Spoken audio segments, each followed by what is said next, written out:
व्यक्ति की सबसे बड़ी ताकत ही उसकी सबसे बड़ी कमजोरी होती है। ये रियलिटी है। ये जो लाइन है ना, ये लाइन बिल्कुल एकदम सटीक बैठती है हमारे साथ। हमारे शरीर में एक बीमारी होती है, उसको कहते हैं ऑटो इम्यून डिसीज। इस बीमारी में क्या होता है, जब हमारा ही डिफेंस मैकेनिज्म हमारे ही विरुद्ध काम करने लग जाता है, या हमारा ही इम्यूनिटी हमारे ही विरुद्ध काम करने लग जाती है, उसको कहते हैं ऑटो इम्यून डिसीज। ये जब हमारे जोड़ों पे आक्रमण करता है तो इसको कहते हैं अर्थराइटिस, रूमेटाइड अर्थराइटिस।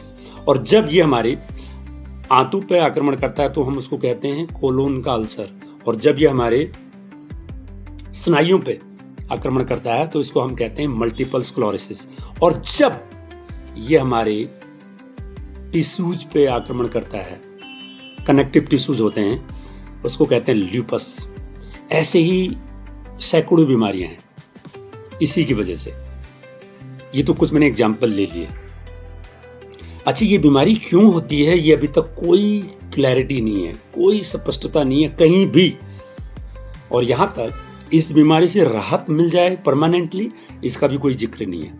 हाँ, थोड़ा बहुत राहत देने के लिए दी जाती हैं बहुत सारी दवाइयाँ, और यहाँ तक कि बहुत सारी दवाइयाँ हैं। उसमें से एक दवाई तो कई बार वो एक बहुत फेमस है पेन किलर, वो भी दे दिया जाता है।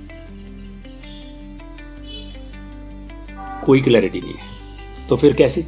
हाँ, एक अध्ययन में ये पाया गया है कि अगर नेचुरल तरीके से या नेचुरल सोर्स से हम ऐसे भोज्य पदार्थ लें जो अपने आप में एंटीऑक्सीडेंट हो, तो जो लोग अतिरिक्त एंटीऑक्सीडेंट लेते हैं उनको इस बीमारी से बहुत ज्यादा राहत मिली है, बहुत ज्यादा।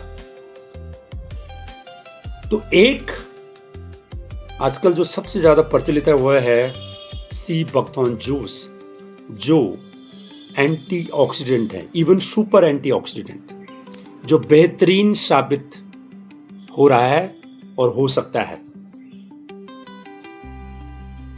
तो कोशिश करें एंटीऑक्सीडेंट, वो भी नेचुरल, अतिरिक्त मात्रा में अगर हम लेंगे तो ऐसे बीमारी से बचा भी जा सकता है। और जो लोग इन चीजों से अभी प्रभावित हैं उनको भी राहत मिलेगी। देखो, सवाल एक शरीर का नहीं है, सवाल एक स्वस्थ शरीर का है, सवाल एक जीवन का नहीं है, स्वस्थ जीवन का है। तो सोचिए, grow and be healthy. Thank you.